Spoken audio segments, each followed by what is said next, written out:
Assalamualaikum warahmatullahi wabarakatuh. Kembali lagi bersama saya di channel Ridwan Rianto.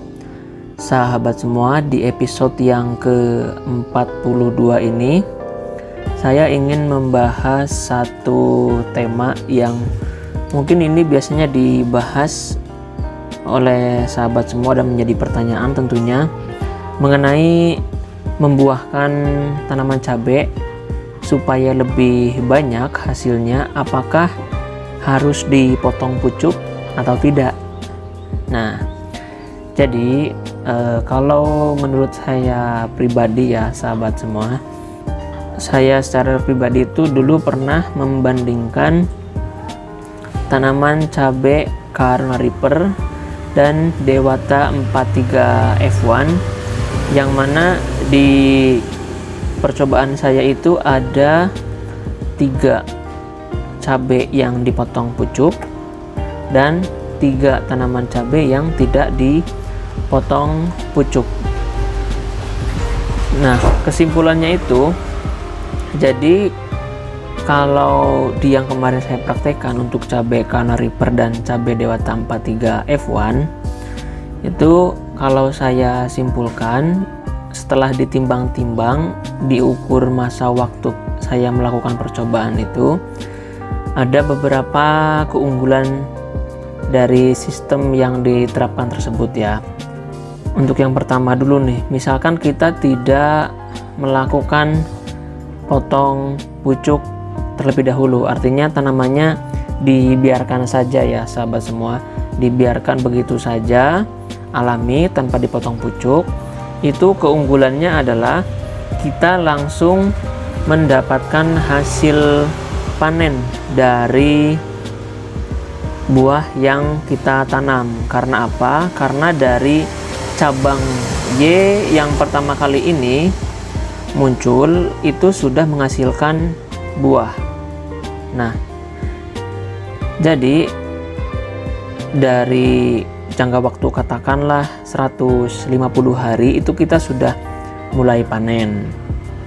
Nah, kemudian yang kedua, kalau misalkan kita bandingkan dengan potong pucuknya terlebih dahulu, itu jangka panennya itu bisa lebih lambat lagi. Artinya yang mungkin dalam 150 hari dari biji itu bisa saja 200 hari baru dia bisa dipanen. Bisa dipanen setelah usia 200 hari. Artinya dia kalah start untuk melakukan proses panen terlebih dahulu. Nah, itu yang pertama, panennya lebih cepat yang tidak dipotong pucuk.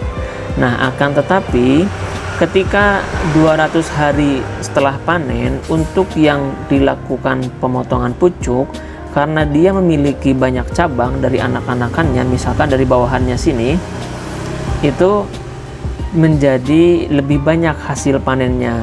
Kalau dihitung antara 250 hari yang sama-sama dipotong pucuk dan tidak dipotong pucuk, itu hasilnya agak balance. Dan kalau yang di kemarin saya uji cobakan itu justru malah lebih banyak yang tidak dipotong pucuk.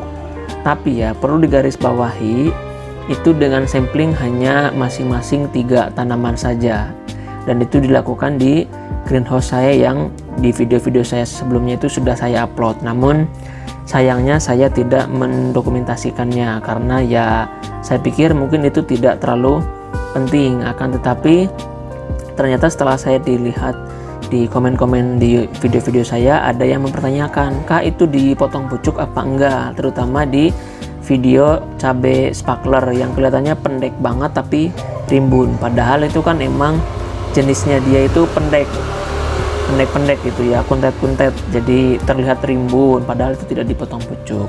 Nah, di sini mungkin saya menjelaskan dari apa yang saya uji cobakan, dan waktu itu yang diuji cobakan adalah tanaman Carolina Reaper series red dan tanaman cabai Dewata 43 F1. Masing-masing samplingnya itu 3 tanaman cabai Carolina Reaper yang dipotong pucuk dan 3 tanaman cabai Carolina Reaper yang tidak dipotong pucuk.